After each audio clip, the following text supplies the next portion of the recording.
Bismillahirrahmanirrahim. Assalamualaikum warahmatullahi wabarakatuh dan salam sejahtera.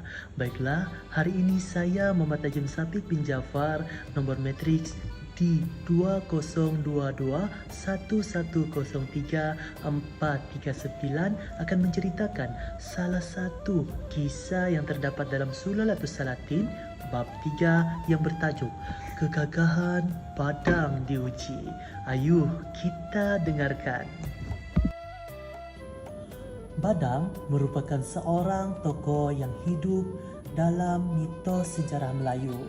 Dalam bab 3 Sulalatus Salatin, Badang digambarkan sebagai seorang yang sangat gagah perkasa, tiada tandingannya. Kegagahan Badang ini diperoleh apabila beliau memakan muntah hantu. Sejurus selepas itu, bermulalah kisah kegagahan Badang diuji. Berita kegagahan Badang tersebar luas dan sampai kepada Raja Benua Keling.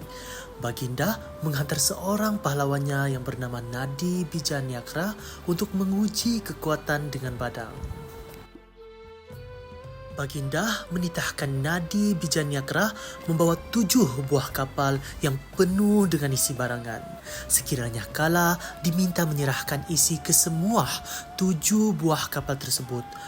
Manakala sekiranya menang, diminta agar menuntut barang sebanyak itu juga.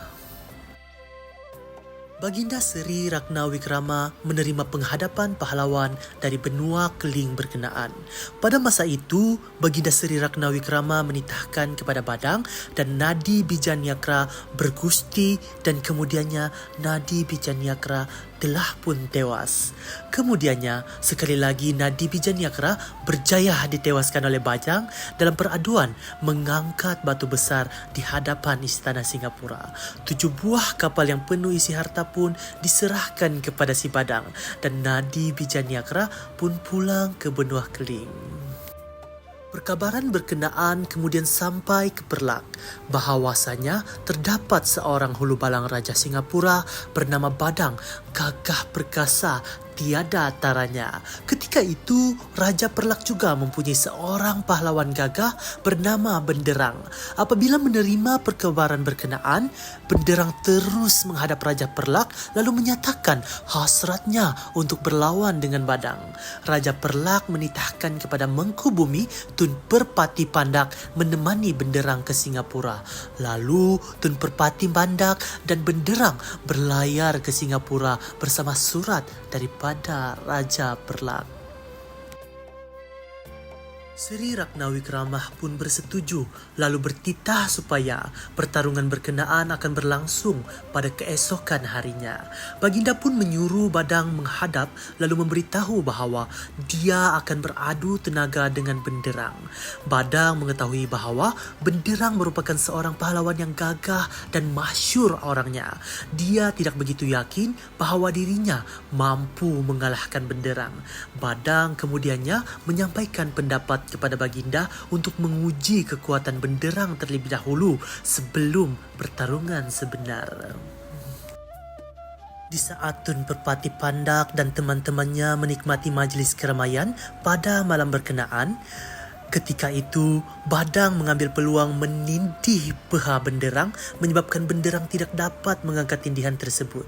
Setelah pulang daripada majlis, Benderang meminta Tun Perpati Pandak yang mengiringinya membatalkan pertarungan yang telah direncanakan itu.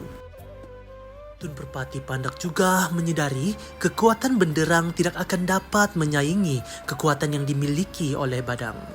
Dia kemudiannya memberikan alasan kononnya pertarungan antara Benderang dan Badang hanya mencacatkan hubungan antara kedua-dua buah negara. Tun Perpati Pandak dan Benderang berlayar kembali ke Perlak dengan membawa sepucuk surat dan kiriman. Tidak lama kemudian, Badang pun meninggal dunia dan disemadikan di Buru.